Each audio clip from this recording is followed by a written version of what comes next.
Surviving infidelity. 10 years into the relationship, I found out she was cheating in the beginning. A couple months ago, I, 31 male, found out that my now ex-fiancée, 30 female, cheated on me for most of the first year of our relationship. We've been together 10 years now. We weren't very serious at that time, but we had agreed to be exclusive.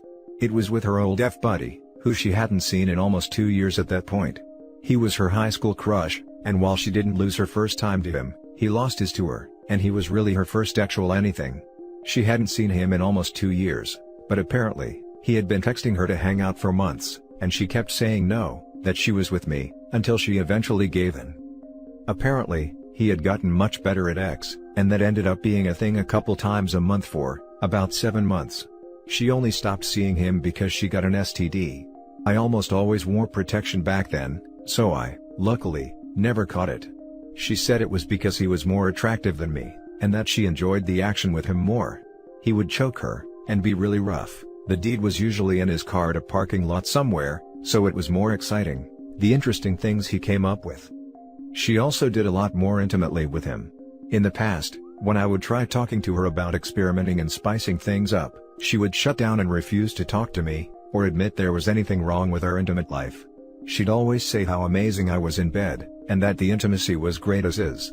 She would say that there's no point in giving me a handy, because I can get hard from playing with her, and that BJs were selfish, because she doesn't get anything out of it. I told her foreplay is a two-way street, and I loved going down on her and slash or finger her, so she should reciprocate. When I would attempt to just take her and try new positions, or be rough, she would get noticeably uncomfortable, that I went off script doing something besides missionary. Our intimate life was very boring, and almost always missionary for the first 2 to 3 years, despite my efforts. Then one week, like a switch was flipped, it became more interesting and she started to open up. Though, she wouldn't really touch me or initiate it, until about 2 years ago when she had something of an actual awakening. Our bedroom life has been amazing since, and other than pretty typical ups and downs, our overall relationship has been very good. I found out about everything back in mid-October after a drunken slip of the tongue. I was optimistic at first that we could work things out, and I could get over it. I told her that she just needed to be open and honest with me, and just tell me the full truth. But she started drip-feeding me information, telling more lies and half-truths, as well as trying to make excuses, shift the blame, and downplay her actions. After a week, I had her go stay with her brother. Things kept getting worse, and I broke up with her around Thanksgiving. We both started going to therapy, and barely spoke most of December. Now she wants to try couples therapy, to fix the relationship.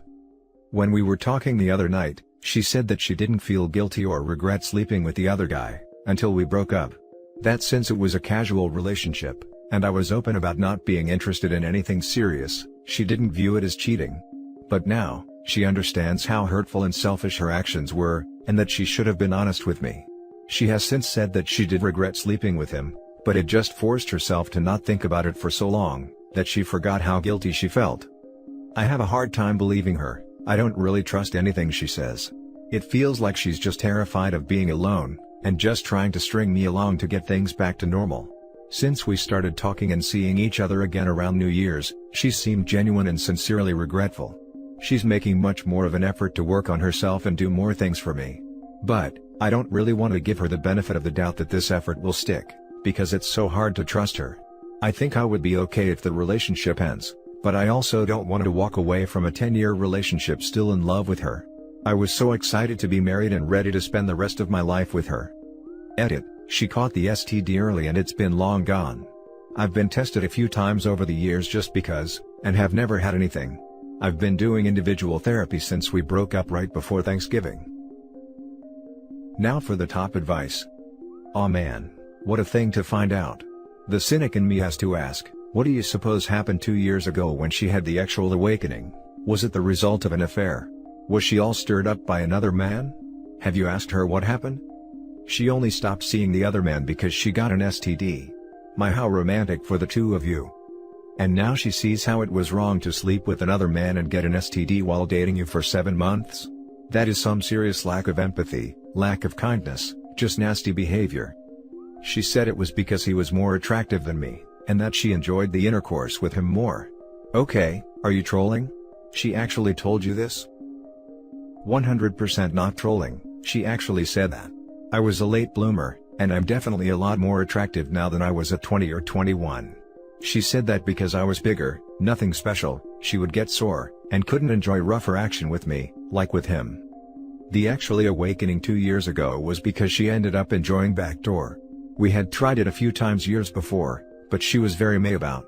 So, I showed her the X subreddit, and had her read some articles. We started really slow with toys and she ended up really enjoying it. We were already pretty active in our intimate life, but that just kicked her into overdrive and we get up to all kinds of stuff now. Jesus, you were going down on her. Get tested for HPV, that stuff causes cancer.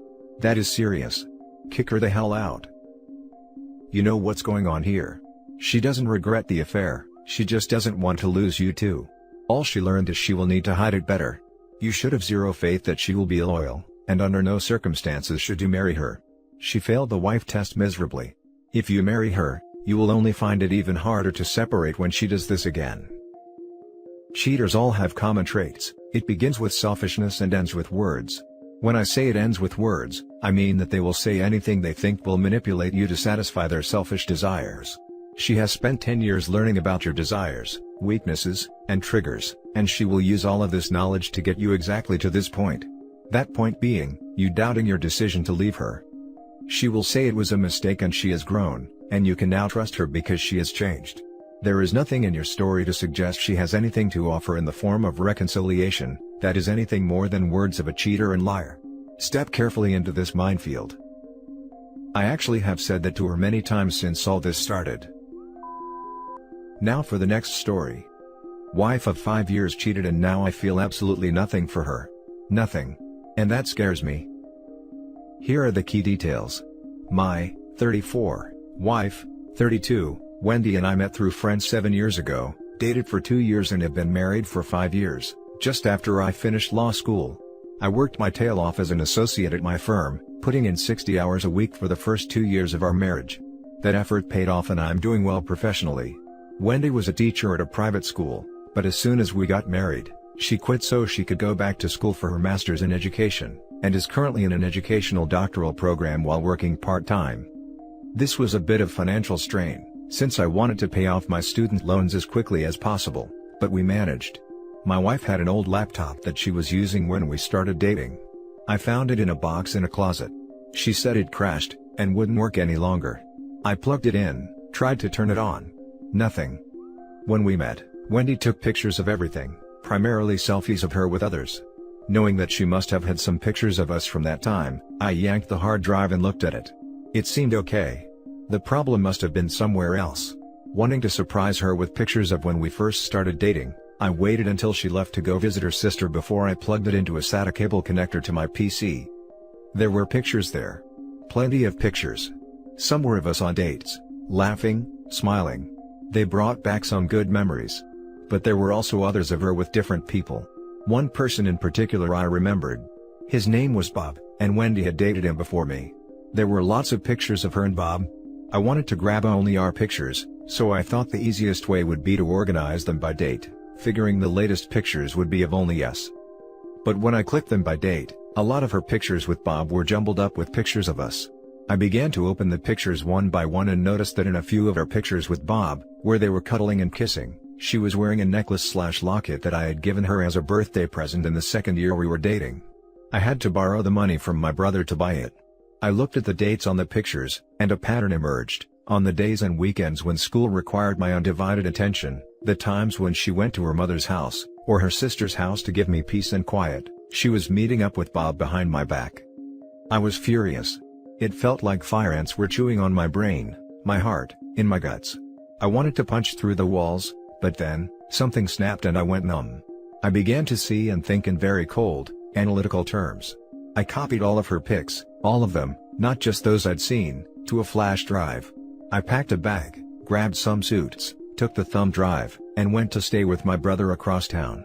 I left her laptop hard drive plugged into my PC with a picture of her kissing Bob on the monitor. The only note I left behind was a sticky note with an arrow on it pointing to the necklace/locket. Wendy tried to call me from her mother's house, if that's where she really was, but I didn't answer. It wasn't until a few hours later, after she presumably got back to her apartment and saw the picture on the monitor, that she blew up my phone with voicemails and texts. I ignored them all. I've already met with another associate who works in the family law department about separation and divorce. We have no children or real property, since a lot of our money went to paying off my loans and for her tuition. My firm circled the wagons around me, so her calls go to voicemails. She's not allowed onto the property, security already turned her away. Wendy tracked me down at my brother's house, but he made it clear to her on the phone that if she tries to come over, he'll set his Dobermans on her. He told me she was screaming, sobbing, and begging on the phone. It didn't make me sad or happy or anything. I felt nothing. My marriage is over. I've accepted that. But it's been 2 days and I still feel nothing. No pain. No anger. Nothing. How is it possible that I have no more feelings for her, no desire to ever see her again, no desire to reconcile? Now that I'm alone with my thoughts, feeling this nothing for her scares me. Is this going to last? Am I still in shock? Am I permanently broken? The upside is that I've never seen clearer solutions in my cases. Now for the top advice. I am sorry, man, this happened to you. A good thing is that you found out before any children involved. I am not going to lie, man, I would do the same thing and never look back. Though I think eventually you will meet with her and her sob story. I was lonely, it was nothing, I realized I love only you, etc. A person capable of hurting you that way, worth not another second of your life. As for feeling nothing, it's the shock of finding out that the person you love never existed. It's a self-defense mechanism that unfortunately will wear off and the pain will come. Shield yourself with loved ones to get through it. Mourn her then like she died, and move on to someone worthy. I was lonely, it was nothing. You know, to me, this is even worse.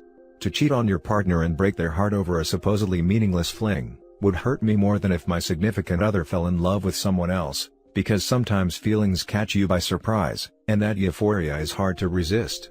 Disclaimer, cheating is bad no matter what. I'm not excusing it in any way.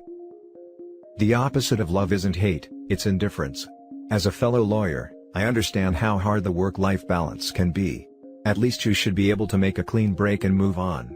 The lack of hate or anger isn't necessarily a bad sign for you or your future relationships, just your current marriage. All the best. The opposite of love isn't hate, it's indifference. The truth. Just stop caring about them. Hate shows that you have them on your mind. But indifference makes their existence blur away. It's only been 2 days. Maybe you are still in shock? Best advice at this point would be individual counseling. Good luck. This, but also having experienced something similar myself, a lot of our ideals about who our partner is as a person, shapes our feelings for them. When you find out something that completely shatters that ideal, it's like the person you love stops existing, never existed, and the person left in front of you is a total stranger. It's been 6 years since my 9-year relationship ended, and I still have not cried over it. There was a small window where I missed them about 8 months out, but it was only because dating was an emotional pain in the neck and I missed the stability, and the distance started to rebuild some of those false ideals. Luckily, I did not entertain that rabbit hole, and my life is so much happier than I ever was before with that partner. Now for the last story. Pregnant wife cheated. My wife and I have been married 3 years, and have a 2-year-old son, with a very recent pregnancy, 10 weeks, for our next baby. We both work from home, and have been locked down for the past year almost, so living and seeing each other every day, none of which I am complaining about. I actually love being with the family. There are other stressors in my life though. I have low self-esteem, I stress about money, I stress about my extended family's health, I stress about my job. But I try not to let any of this affect my family life, at least with my son. My wife is fully aware of the stress I feel though. I have expressed I am stressed enough times, and I accept most of it cannot be changed at this time, COVID. My wife and I are open with each other on everything, at least I thought, and we both have our faces registered for unlocking on each other's phones, Face ID.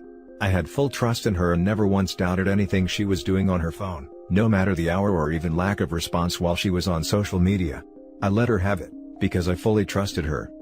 Cut to last week, and I was just bringing her phone to her from another room. The phone was lying down flat, and I turned the screen to face me like I generally do, expecting to see her home screen pic of our son. Instead it opened to her photo gallery, and I found some barely clothed pics, and one incriminating one of her lying down and slightly pulling her underwear. I didn't want to believe what I was seeing and handed her the phone. But it was killing me, and I had to confront her, to ask what those pics were. This is where the lies start. Her first response was to just say, "I want to feel good about myself before I get the bump from pregnancy." I called BS on that, and said you don't take pics in those poses for that. She confessed that she was sending them to someone. But that's all it led to. I didn't want to know who or how it happened, I was coming to just process everything. I chose to ignore it for that day, mostly because I was in shock, and also had to take care of our toddler. I was distant the whole day, not wanting to be with her. I wanted space. I browsed Reddit, Quora, any forum for info or advice that night. I had no one to talk to, and nowhere to go in lockdown. I barely slept, and the next day I demanded to know who it was. Turns out it was a guy from work, and they had been using their work team's chat to communicate. I asked her how far it went, and she said just the pictures, nothing more. I suspected more BS, and then asked to see the chats on Teams, and on Instagram. She was hesitant, she didn't want to show me in fear of not wanting to hurt me. Yay, I know, should have called it. I was getting more upset, but wanted to give her the benefit of doubt, but I told her I cannot continue until I see the messages. She gave more excuses of not wanting to hurt me, but I was beginning to see a pattern. The next day was a work day, and because we share an office in our house, I could see a few times she was furiously typing away on a Teams chat. No guesses who it was. I confronted her after work, and she still did not want to show the messages. I gave up. I told her I need to see this, otherwise we are separating. She came to me the following day and confessed that she lied. They did meet twice, and the last time was a week earlier when all they did was kiss. I got incensed. How could she? I knew they didn't just kiss, and compounded with all the trickle truths, it was even crazier to think I'd believe that. I demanded then and there to show me the chats. I knew she had deleted the messages on Instagram, and the slimy affair partner was trying to purge his chat messages. The sheer volume of messages was telling. I was reading messages for a whole 2 hours, going back 3 months. It started off flirty, then crossed a line, becoming actually charged, even expressing how they would screw each other. She was pining for him on the chats, and what was the worst was that they both stated what they were doing was wrong, but continued with it. Now, we're in lockdown here, so can't really go out, except for groceries etc., yet these two decided their escapade was worthy enough to forego the lockdown, and our marriage. We've been fighting every day since. I don't think she's remorseful, even though she says she is. She is becoming headstrong, suggesting that she also has her feelings, and that she doesn't have to live like this. By this, I mean me looking through her phone now, not trusting her. She blames the affair on me not being intimate with her, not giving her the attention she needs. I tell her she has broken me, and thrown away our marriage, but she wants me to just get through it so we can mend the relationship. Writing this down, it feels like I am being a chump and taking all this. Maybe I am just weak, but I am scared of how our children will be as I love them so much. We have marriage counseling in 2 days. I am bracing myself for the criticism from her, and if she uses that as an excuse for what she did. I need some guidance on what to do. Should we separate? I am afraid I am not that financially stable to endure it, and we have a baby going to be born soon. How can I build trust when she's gaslighting? Sorry if this is long, I have no other outlet for my grief. Now for the top advice. I'd hope the child is yours, because it just seems to close for comfort. Once all trust is lost, you need to move on, sorry. Or, start the arduous journey of reconciliation. However, your wayward wife has to feel remorse in order for reconciliation. 1. Get STD tested. 2. Scrap couples counseling. Get individual counseling. 3.